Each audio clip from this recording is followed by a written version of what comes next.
Ladies and gentlemen of PPT Nation, I'm Nate Manahan. I'm sitting here in Indianapolis, Indiana, where we are making sure that you aren't spending time, energy, and your hard working hours on merchants that aren't making you money, that are causing you too much headache, and they're causing you too much stress. And today on the high five, I've got the stars of PPT Nation making sure that you don't spend the money, so don't spend the time, don't spend the energy on the wrong things here in the merchant services world. In the far right-hand side of your screen, holding the ball and ready to play some basketball because it's basketball season, because the Super Bowl is over, Mr. Brian Linke. Brian Linke, how are you, sir? And how is life down there in sunny Florida?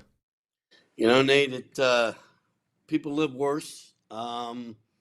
It might be one of the nicest days of the year today. It's breezy. I think it's about 68, 70 degrees. And could be a Corona Friday is what it could be. So I am 100% sure it's a Corona Friday. I was checking. I apologize for running in late. I was checking my mint plants. I've got these mint plants out because the mint keeps the lizards away. There we go. Did you know that? I did not know that, but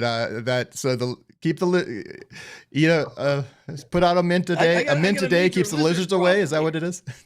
Well, they poop all over the lanai. Now, did it get cold enough? Did you have any falling geckos in the Tampa area? Well, yeah, they're everywhere. And you, believe me, you got to keep the mint watered we're having a drought. I don't know if you saw the lake. It's like down like 6 inches, but you got to water the mint plants every single day, or else they'll curl up and die.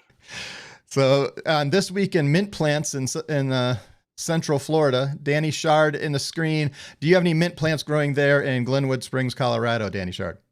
We do not. Everything's still kind of sleeping because the winter is starting to approach. Finally, it seems like we've had the driest winter. And we got a bunch of rain yesterday. It's supposed to get snow here today and over the weekend. So no mint plants for us, and no geckos either. All right. So to finish, we've had 3 high fives so far in the wonderful year. Well, I got 4. We've had, but 3 where all 3 of us have been together. And we certainly talked NFL football. I thought we should start with the first topic. Just a little bit of recap. The Super Bowl. Any thoughts? What did you think of the Super Bowl? It could be that, hey, it sucks so much I didn't even turn it on. What were your thoughts on the Super Bowl? Start Danny Shard, as you cried and thought to yourself, we could have played a better game against these Seattle Seahawks than what that team from New England did. Yeah, I woke up on Super Bowl Sunday kind of grumpy because of what happened to those Denver Broncos, but you know, exactly what happened was what I expected. I mean, Seattle was just the better team. You could see it in previous games. And then, you know, New England, they gave up a good fight, but Drake May just was no match for that defense. So, yeah. And Brian Linke, how about you, sir? What were your takeaways from the Super Bowl? Did you know that the Tampa Bay Buccaneers beat the Seattle Seahawks this year? In Tampa Bay. Okay, how about that? Okay, so really, you are so close to the Super Bay Bowl. Buccaneers in the Super Bowl, if you go by that logic. But what did I think of the Super Bowl, Nate? I thought it was boring. Okay, how about that? It was a terrible game. It was. Well, here's the thing. The Indianapolis Colts, with a Phillip Rivers who had literally signed on Tuesday, played basically the exact same game at Seattle against Seattle, where we lost. It was a field goal party, and we came closer than the New England Patriots did against the same team. It was a bizarre. Well, we beat Seattle, and Baker Mayfield wasn't just banged up all over the place. He's got to learn to get down. What about Baker Mayfield and Sam Darnold both being on the same roster at one point in the Carolina Panthers 3 years ago? Well, but the thing about Baker is he'll never say that he's hurt, so he'll play hurt the entire year, and it kills the team. Yep. All right, well, let's transition. Speaking of playing hurt, or sometimes playing in your merchant services portfolio where you have a bunch of merchants that either are causing you too much pain or causing you too much stress or aren't making you any money, maybe even losing you money. Danny, I was looking at I think it was a November statement of merchants and the amount of hundreds of merchants that we have that our partners literally have them set up, we lose money on it. And so we have to reprice them. And then the amount of thousands of merchants we have that we make $5 or less. Like, where do you draw the line when you're looking? Because we're talking about, we called it the X factor. It's Valentine's Day. We'll end a question on Valentine's Day at the end. But how do you start having that conversation that this merchant isn't worth my time and energy? And where do you draw the red line? Like, is it money? Is it time? Is it energy? Is it a combination of, how do you start talking about that conversation that this merchant isn't worth my time? You know, you cue the Jerry Maguire right now. It's show me the money, right? I mean, that's why we're doing this. Now, I know that we've got friends and family that will set up and that will do more for less. I mean, I won't, but others might. I know Brian would.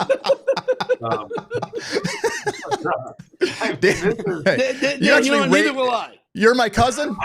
2x the point. Charging you more. I'm actually surprised that this is one of our that this topic is so popular, but it is, right? It is a reality, and especially as this industry is so saturated, it gets more competitive. You know, we all have accounts on our portfolio that are just barely making us anything because we just had to get really competitive to get the deal. And you know, those merchants, you know, interestingly enough, seem to be the most high maintenance. So, you know, it comes down to how much value do they bring you, right? Do you get any referrals from them? You know, aside from the money, right, which is the most important part, but are you getting anything out of it other than a friendly face whenever you happen to walk around town or something? Yeah, you know what? I'll tell you what they're getting out of it. They're getting a clawback. That's what they're getting out of it. Yeah, I mean, yeah, sure. But, you know, I think that it's something to think about as your portfolio matures and as you identify that they're taking up more time than they're worth, right? You know, I think as you're getting started, as your portfolio is just growing, you know, every deal counts. I don't care if they're making $5 or $10 a month and they call you, you know, it is what it is. But, you know, weigh in the factors if they're adding any additional value outside of money in your pocket. And if they're not, and it's single digit monthly income and there's more than one phone call a year, probably time to rethink that relationship or just tell the merchant, right? These are business people. They get it. And if they don't, let somebody else deal with it. I'll bring up, even before we stopped, Rob HTP 3817. I need to figure out who that is, but 2 options: raise your rates so high they'll leave on their own. If not, at least you're making money to deal with the BS, or tell them they need to find a provider and be done with them. I think a lot of times what happens, I think you're totally right. When you first start out, Danny, you're going to keep everybody. I mean, you're not messing with that. But eventually when you have 50 and 100 clients and that person, and it could be do you see a scenario where a person, you're making let's say a good residual, $100 a month, but they're calling you 25 times a time and they're calling and yelling at you and screaming at you? Are there times, even when you're making good money, you might part ways just because it's not worth the headache at some point in your life? That sometimes it's just worth the stress to walk in, and we'll talk about how different ways you can turn them into your ex. Would you consider that? And even when the money is good, but it's just so much stress, it's not worth the headache for you? I'm going to surprise everybody and say no. I'll do a lot for $100. Okay, right? Dan, let me tell you something. I'm not surprised you said no. Yeah, because let me tell you something. You know what my answer is? My answer is no. No, right. If they're making me money, I'll put up with a lot of shit. I just will. You know, let me just tell you another thing about the clawback thing. And I just had this conversation today with a guy in New York and I told him what to do. He didn't listen. He's calling me today crying that his that his buyback balance is out of control. I told him it was going to be out of control because the deals he was turning in were terrible. And I said, I don't want to mention his name. I said, good job. If you turn them in on the higher split, we give all of our agents 2 options, right? We give them a smaller split with bonuses and free equipment, and then we give them a higher split without. If you take the higher split, you don't have to worry about the clawback. And I told him, I said, we don't know what the residual is going to be, but it doesn't look like it's going to be a lot just because it's so competitive in New York. Blah blah blah blah blah. Put it under the higher split, then you don't have to worry about it. And if we do have to raise the rates, then we do have to raise the rates. He doesn't do it because he wants the bonus. Of course, he picks pay anywhere, which is $600. Okay, well, okay, if you're making $10 in residual, and we just paid you $600. I don't know. I mean, I'm not really good in math, but I'm telling you, that's not a good deal for us. I don't think. And I think you're better at math than you give yourself credit for. And at the end of the day, we're in this to make money, as Danny said, and we're also in this because I like what Vicky Helms said here. They become a low priority return call because at some point, at $100, if they call you 10 times a week, and then suddenly that's, what, $2 every phone call is what you're making off of them. And you could be spending time selling, finding other numerous. There is to me a ratio when at $100, even $100 a month merchant, you may say, man, they're not worth it. They're too much headache. They're too much stress. Or also I throw up the idea. There are some of them where you just know, hey, I kind of feel like they're fraudulent and I'm going to get that call where suddenly there's a hold on there. How about that on that? When you start realizing, they're probably up to something that is no good and you're expecting do you walk away earlier? And what would you do when you start expecting things that they're doing things that our underwriting department may put a hold on their hold deposits at some point? Do you do anything in there? Well, that's a whole nother topic. That's not what. That's not. We're not talking about the residual being not high enough. We were talking about a criminal is what we're talking about, and we've had a few of those, and just a few. We've Papertech is we're willing to give everybody a chance, and we've taken some chances on some people. We've gotten burned on those chances, and we kept we kept it going and going and going, knowing, but we're just, hoping, and it didn't happen, and then eventually our compliance guy has to step in, and then it's over. Yeah. At the right? One, I say you protect your residual at all costs, and at any time, and we're going to do that too. And then, I think as you grow, your willingness to put up with the shit, I'm going to call it, becomes less. Because suddenly, $10 was important when you first started because that made you, $120 a year. There's just residual. It just keeps growing. You find 10 of those, then you don't have them talk about it. Just keeps, that's the whole idea of compounding in our residuals. But at some point, some of them aren't just worth the time. As Dan Johnson said on our account, everything is relative to your portfolio growth. Smaller accounts aren't as important and they're a major source of stress. You can shave them off without much pain. I mean, I think that becomes, as you start, you're going to put up with the crap. As you grow, I'd put up with it a little less. Danny's going to take every phone call, and he's over there being the punching bag. Yeah, I mean, I think, Dan, that's a really good perspective.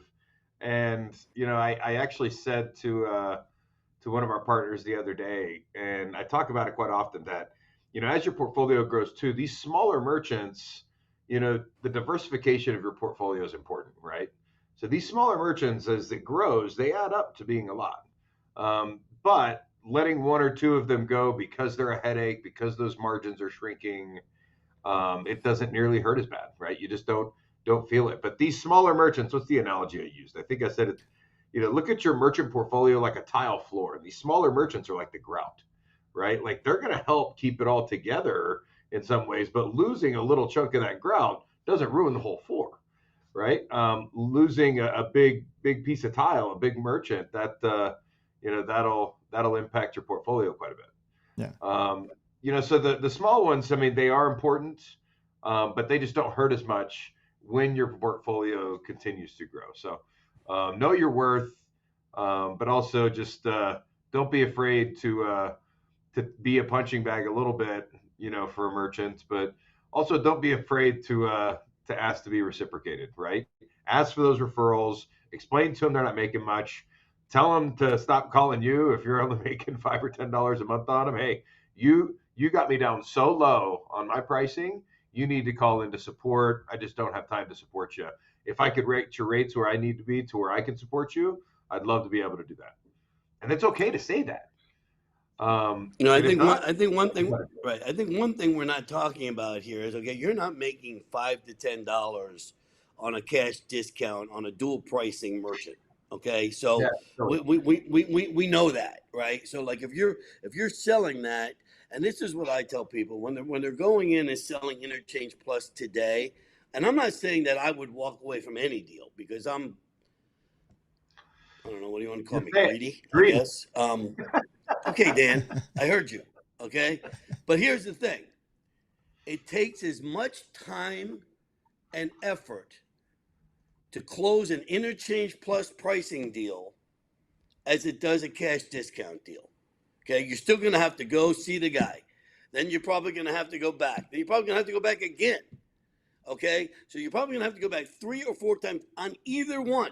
Well, okay, if you're making $10 on the interchange guy, and you're making $200, $300 on the cash discount guy, which guy are you going to spend the most amount of time with? I mean, that's the thing is that, in today's day, we're living in a world where, there's actually a way to make some money in this business, and you're just going to have to, decide, because it's the same thing.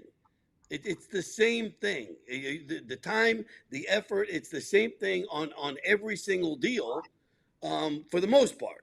And because nothing is easy, but I'm thinking the more money on the cash discount side, you may want to probably spend doing that than on the interchange side. Yep. Well, and I think it's learning to set boundaries and expectations. If they're calling you every day, if they're belittling you, there's certain things you're going to put up with for $100 a month that you won't put up with 10 or 20 or 50. And you have to set your boundaries and decide what your boundaries are. And then how about this, guys? If you're trying to build a team and you're starting out people who are new, hand that merchant off to your newbie and say, you're now the support person for this. And this is the way you're going to learn the industry because they're calling 5. What do you think about that idea? It's a way to learn the industry if these people are going to call, and you're going to get the $15 a month or $30 a month, whatever that number is that you're like, it's not worth my time. What do you think about that idea? You like it? Well, okay, Nate, who's belittling? Belittling? Are you getting belittled? Well, I've gotten on phone calls with some of our partners. Sometimes try to belittle us. Sometimes they may. Okay, now we're talking. Partners. I'm talking. Well, but I think merchants I think merchants try to belittle I've heard stories and I've been in the room. Yeah, so they know how to play the game. Yeah, they know how to play the game. Well, and there's most. Let's be honest. At the end of the day, it's most merchants are good. They're business people. They have the right, but then some think, the world sets, hey, I process $22,000 a month. I must be the most important business in this whole city. And they have a little higher view of themselves than they need. Now let's talk about, if you say they're not worth their time, what are your options? Do you ghost them and just not ever answer their call? Do you set the expectation, say, hey, if I can't raise your rates, I'm not going to do this. Let me introduce you to Mr. and Mrs. Square. What are your options? How do you go through it if you decide, man, I just can't do this anymore? It's not worth my time, energy, and money.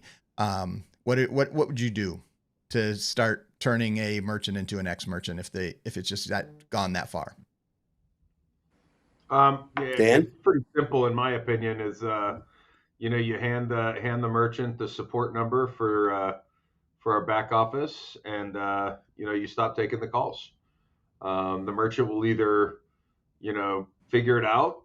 They'll send you a text apologizing, and they'll either allow you to increase rates, or they'll just move on. Right? Let the situation take care of itself. But I've never been an advocate for a partner just going in and canceling a merchant out, right? Unless there's some extreme case of, an argument and, what'd you say, Nate, belittling, right? Whatever it is. Belittle, yeah. Nate's getting belittled. I'll just let exactly. I'm being belittled by the word belittle. I see how that works. I appreciate that, guys. No, back to Dan. Heck of a word, though. Yeah. Brian belittles me every day. Good, Dan. I'm thinking it's the other way around, but okay. No, it's pretty straightforward, right? Let the situation take care of itself. Until then, just keep earning the little bit amount of money that you make on the merchant. That's it.